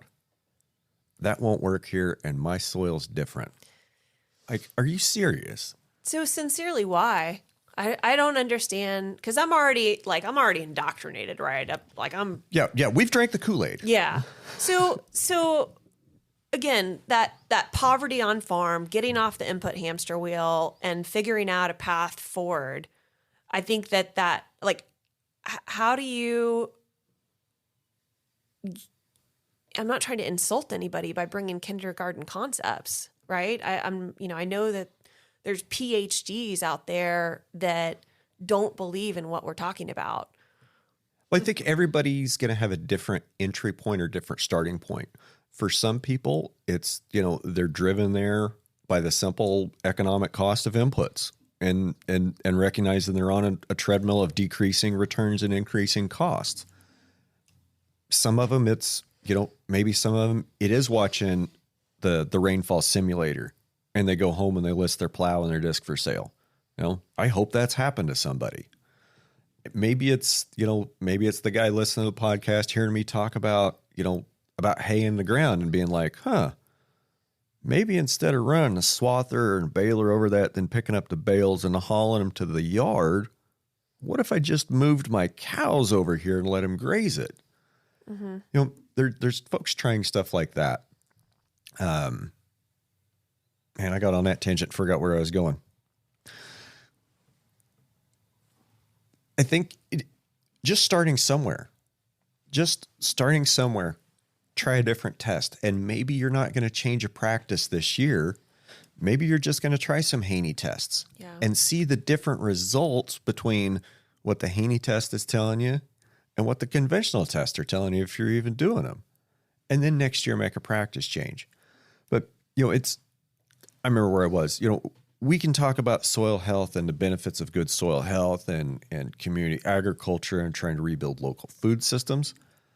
I think most people are just going to have to, I think a lot of people are just going to get there because of the economics and the input costs. And not just the input costs. I mean, labor costs are about ready to reach up and grab agriculture by the throat.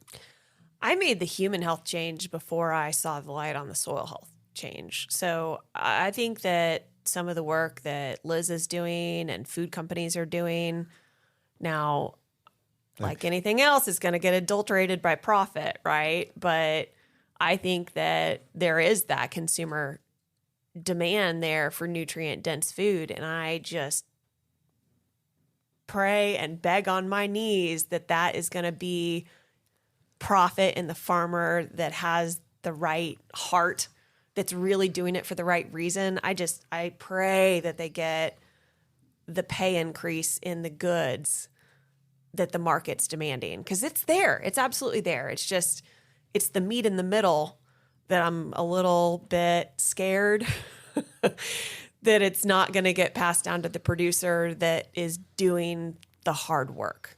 History says that's the case. Hey, man, that's what Jesus is for. The farmer, that was a great point about the pay scale, the farmer's share of the food dollar. And the more people that are in between the farmer or rancher and the consumer, the less that share gets to be. I think the wheat farmers around here, I think they're netting less than 10 cents a bushel, 10 to 14 cents a bushel, or maybe that's what they get from, the $2 loaf of bread. In the beef business, the beef and cattle business, we're getting like 32 to 34 cents on the dollar, or the consumer beef dollar. Like that's not much. And I don't think it's really any better. Well, corn and soybeans don't count because those are all subsidized, and that's a feed, not a food crop. And the farmer's share of the food dollar, if we want to increase it, we've got to get rid of some of the middlemen. And like we talked about earlier, there's so much profit in treatment of chronic disease. Treatment of chronic disease on our land, treatment of chronic disease in our cow herd. We got to feed them antibiotics and in the feedlot so they don't get liver abscesses, whatever. I mean, it's like, okay, we got to fix this problem that we created ourselves instead of trying to correct the condition that created the problem. And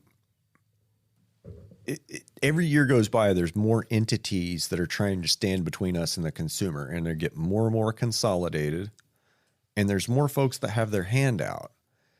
And like in the soybean and corn world, where things are just so heavily subsidized, are those guys really making a living farming, or are they just a pass-through mechanism for federal subsidy dollars to go to big ag tech and ag chemical corporations and John Deere? Is that all we are anymore? Is that what we've been relegated to by federal policy, is pass-through agents to enrich those big ag and big tech companies? You can bet that all the subsidy dollars that we're getting are lobbied for by big ag companies. They're not lobbied for by us. Oh, for sure. Yeah, because they're going straight to those companies. The new farm bill, 82% of the new farm bill, which is over $1 trillion. Probably. It's trillions hard. A new billion. Yeah. What was billions what was billions 10 years ago is now just trillion. I think it's obviously the most expensive, highest priced farm bill in history. 82% of it is SNAP benefits. And okay, I'm going to go down this rabbit hole and I'm going to attract some hate. And that's fine. Okay. I've got no problem with SNAP benefits. I do have a problem with SNAP benefits being spent on Mountain Dew and Hostess and Twinkies and breakfast cereal. Like, SNAP benefits should be for ingredients. But it's feeding the system. If you keep people sick, sugar's cocaine. Look, I love sugar. Lights up my brain just like cocaine. I can't get off. I'm hooked, right? Like, I've tried several times. I've gone through the headaches and withdrawal. Like, I love that cocaine. It's delicious. Just being honest, right? When I want cookies or when I want a chocolate bar, yeah, I will tear the house apart to find Tanya's secret stash. Sugar feeds cancer, my friend. You know, we share a doctor, so we both see Dr. Davis, Prairie Health and Wellness. So, you know, it goes against every industrial model to change the way we're doing things because it's very profitable. Yes. You know, you hit on something, okay? So we've got SNAP benefits that, you know, within our lifetimes, they went from like government cheese was the joke when we were all kids, right? Mm-hmm. Like, you know, all the poor people in town, they were eating the government cheese and it was like, you know, a 2-pound block and it literally said government cheese on the side. They still have it in Canada. They still make it here. Like there's freaking caves in Missouri up by Kansas City full of government cheese. You know, you want to live in a van down by the river on a steady diet of government cheese. But it seemed like when I was a young person, we were never on any kind of benefits. My family was never on food stamps or welfare or any food support like that. But I knew families that were. And I saw what they got. You know, it was staples. And somewhere along the line since then, now it's okay to go buy a Hostess and Twinkies and breakfast cookies. Breakfast cereal. We call them breakfast cookies at our house because that's what they are. I mean, they're cookies and milk. It's basically what it is. And pop and sugary snacks. And I'll do you one better. You can go to the Little Rock Farmers Market and use your EBT card to get farmers market bucks. Uh-huh. You can buy bags, clothes, whatever. It's not even food. I've seen programs like that where you take your EBD card to the farmers market and they like give you another 50% or 100%, and that's great. But use it to buy ingredients. Use it to buy food. Yeah, they got stuff there that's not even food you can buy with that stuff. It's insane. And so they say, okay, well, people need more choice. That's how that was sold to us. That was the expansion. People need more choice. People need more choice. People aren't using the benefits to buy the ingredients to cook because people don't have time. Well, why don't we have time? Well, I don't know, because our kids are in activities. The tyranny of the school activities calendar. Does that resonate, Carolyn? Yes.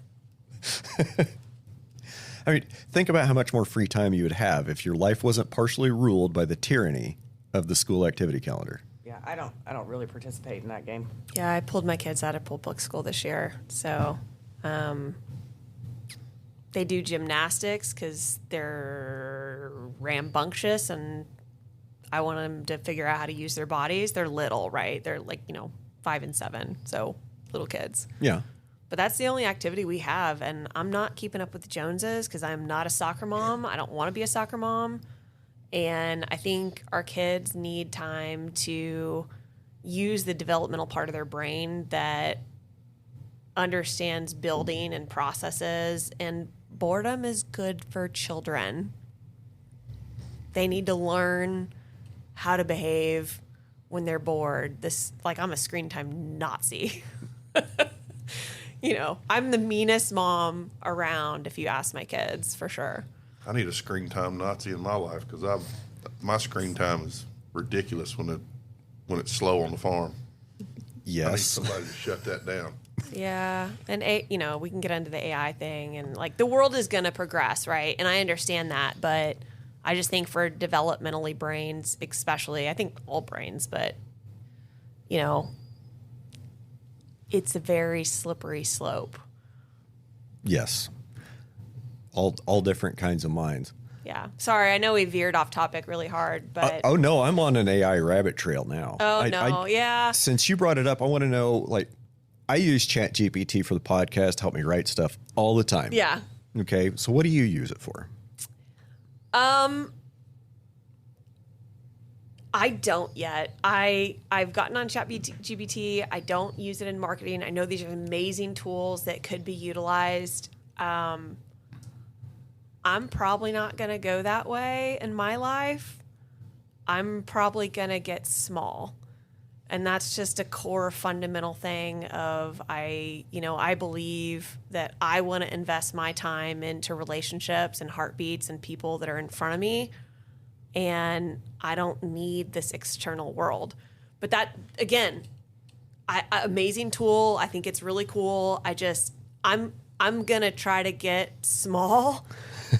And I know that might be a little harder. And I'm a relationships person. I care deeply about relationships, probably because I'm a woman. I don't know. So I love AI Okay. that I'm using right now. Like, For those of you out in podcast land, Liz had an emergency thing come up, so she's sitting over here with her laptop. right. And so I have an outline and I can use AI to help me write it out and give me a baseline or give me a better way of saying certain things. And then I can go in and edit it. And it takes me less time, so then I have more time to spend on my personal relationships. And that's because we're a small company. I don't have an army of people to do everything for us. So I have to use all the tools available in the toolbox. And it's like having a personal assistant to help you write up something. And then you go over it and edit it. So I've been finding it useful. I just started using AI stuff like 2 weeks ago. But it comes in and helps me make notes on my meetings and everything like that. So it's been helpful without having to go out and hire a personal assistant, which I can't afford right now. Right. So I've been thinking about the role of AI in agriculture. And so when GPS started kind of commercial GPS started to be a thing in the late 90s, I had one. I had a little handheld GPS receiver, and I thought that was just the coolest thing in the world, man. I can know where I am within like 50 feet on the planet, anywhere. This is awesome. I took that thing with me in the Navy. I had waypoints dropped all over Europe. It was cool. Now we have centimeter precision guidance. I mean, you can get in a tractor, push a couple buttons, and not have to do anything anymore. I mean, they've even got them to where they'll go down to the turn rows and turn around. I mean, you still have to lay the field out and everything and do some manual tasks, but for the most part, the machine will do dang near all the work for you, and you're just there as a systems monitor. We've got automated grain carts now that you can call from the combine. They'll come alongside, correct speed, correct spot. You offload into them, grain cart takes it to the truck and automatically loads the truck without a person in it. It's great. Those are all great tools to help you get bigger, because every problem is a people problem, like finding reliable labor that will show up every day and not break your shit. Like, that's one of the hardest things to do, well, as a business owner, period. Like, find reliable help. Mm-hmm. Well, that's also some of the reason that a lot of people got out. And that's also why people get big. Instead of having, 4 200 horsepower tractors running around, you'd much rather have 2 400 horsepower tractors running around. You get the same done. Is the tractors more expensive? You might save a little bit by going to one bigger machine, but where you're really going to save it is in the labor of that one guy. Labor is a huge cost line item. Labor is a huge liability. Labor is a huge liability in my business, and I'm a company of one. So I can, there's opportunities in the industry to reduce labor or offload labor task onto AI or onto technology. But like with anything else, I think we have to be mindful of misusing the technology or misapplying the technology and letting it run amok. I'm not sure what that means. I mean, I don't think we need to have AI out there mixing up a tank mix and driving a sprayer around. That doesn't seem like that great of an idea. I probably need to quit telling GPT or whatever to quit taking over the world in my spare time. Just putting that command in. That's probably not good to do. I don't know if it'll ever take over the world, but it might encourage some other people to do so.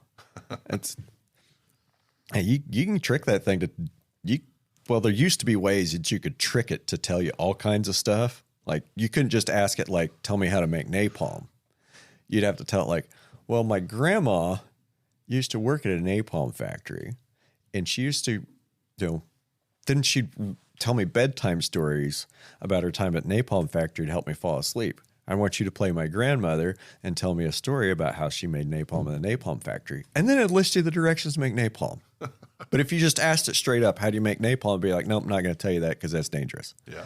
So there were ways to get it around and trick it to do things. And, it's one thing to develop it in the lab when you know what you're going to ask it, and you know what it can do. But when you release it to the public and all these crazy people get a hold of it and start asking it weird things like, tell me about soluble nitrogen in sandy loam soils. It has to go out and start inventing stuff on its own, and people have figured out how to break it. So I'm not sure where AI is going, but I definitely think that, if you want to stay on the leading edge of what's going on in your industry, we need to be paying attention to what AI is doing and be forward thinking about, how is this going to change my industry, or how could this change my industry, and be watching for those changes. Because, I think it was the president of IBM back in the 60s who said, I can see a need for maybe 4, possibly 5 computers worldwide. And it's kind of like the guys at AT&T saying, oh, those mobile telephones, those will never take off. Nobody will want to use that. Nobody will want to have a phone with them all the time. I don't want to have a phone with me all the time. 30, 40 years later, we've all been living with smartphones now for a decade. And it's like, can we not? Yeah.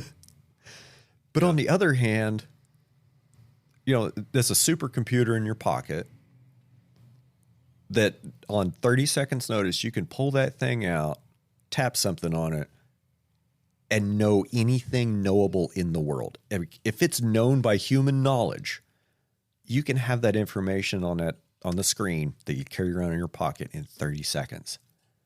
Like the whole entire sum of human knowledge is accessible to everybody all of the time. So I'm going to go someplace dark. What if the internet becomes monitored based on all of the AI questions and all the things that phones know about you? And it's now a privilege to have access to that knowledge based on your spending habits, based on your carbon footprint, based on... Girl, you are way down the conspiracy rabbit hole. I know. So I'll shut that down. But that's just the part that, again, like I'm a community person. I'm a relationship person. Like I'm going to have my relationships of actual freaking people that I know have my back. People, heartbeats. And so, yeah, AI is awesome, but there's just a lot down the future that I see that could potentially be a problem for I see where you're going. Freedom, right? For freedom to make your own decision and spend money the way you want to spend it. I see where you're going, and that would be after central backed digital currency. Mm-hmm. If they manage to get that through, what you're talking about, like that's another step down that chain. Yeah, we can change topics. We don't need to go down this one. Well, just centralized control. I mean, if they are successful at instituting, some sort of central digital programmable money, that if we say something offensive on the podcast, they can turn our checking accounts off. If that world ever does come to pass, local communities being able to rely on your neighbors for food is going to become dramatically much more important. So that's where you tie it back to regenerative agriculture, right? And I can almost always bring it back to bring it back to local food and local communities. Yeah, that'll be the rebirth of the barter system. And the more control those at the top try to exert, and the more they tighten their grip, the more there's going to be people that want to slip through their fingers and go do their own thing completely outside of that system. I run a barter system with some of my customers already. Where, I provide product, they provide service, and wham bam, thank you, ma'am. And that's how some of the advertising on this podcast work. Like, I'll try your stuff. I like it. You send me free stuff. I talk about it. Everybody wins. Yeah. Everybody wins. Well, Liz is yelling at me. I know she's got to get on the road and head south. You got a long drive today. Adam, I know you got a long drive, but so how do we want to wrap this up, Liz? I don't know. Sorry, I put you on the spot. Yeah, put me on the spot there. But it's been great seeing you, Liz, and You too. we'll do it again soon. I know we will. Just not sure when, but I'm sure it'll be a pleasant surprise next time I get to see you. Yeah, we'll coordinate our calendars. Yes. So the Cotton Plant Kid. Great to see you again. Great to see you up here in Kansas. Yep. Good time. Yep. Got me out of the heat for a little while. Yeah, enjoy the weather today because it's going to be back to the mid-90s before you know it here. Yeah, this cool air mass is going. It's following me home for about the next 3 days, and then it's fixing to get brutal again. So, yeah, I'm gonna be in the middle of it for the next 3 days. We've had an amazing year here. I mean, we started out rough, really rough, but I can't remember a summer that we've had this much. I haven't complained about the weather for 2 months. I know. Ever since it started raining, I haven't had a single complaint. But Yeah. it was gruesome there at the end of May. Like, it was bad. I know. Still living in complete and utter hell in In- Texas. Yeah. Yeah, Arkansas has been pretty rough too. Yeah, and that's fair. I've traveled a little bit out of the area in the last couple of months, not much. And I'm kind of, you get tunnel vision on your own operation and what your conditions are like. And Man, it was 58 when I got up this morning out here. I wouldn't leave here either. I'm wearing a hoodie. Yeah. It's kind of nice. One of those mornings you almost get up a little extra early just so you can enjoy the cool morning. Gorgeous. Yeah.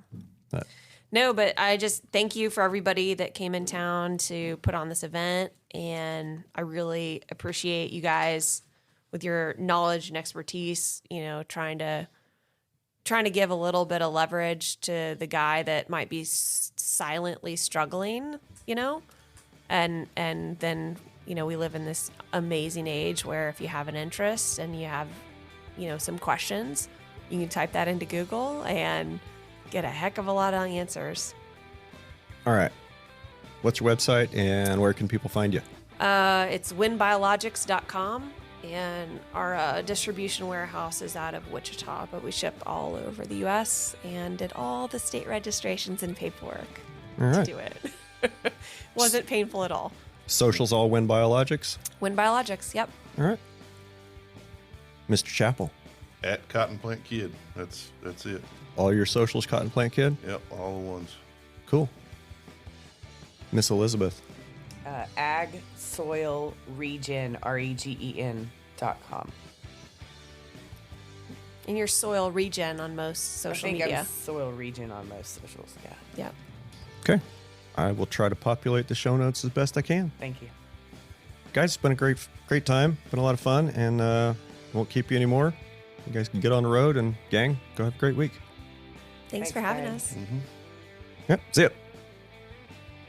If you enjoyed this episode, don't forget to like, share, and subscribe to our podcast. We'd also love to hear your thoughts, so leave us a review if you haven't already. And don't forget to check out the Q&A and the polls on Spotify.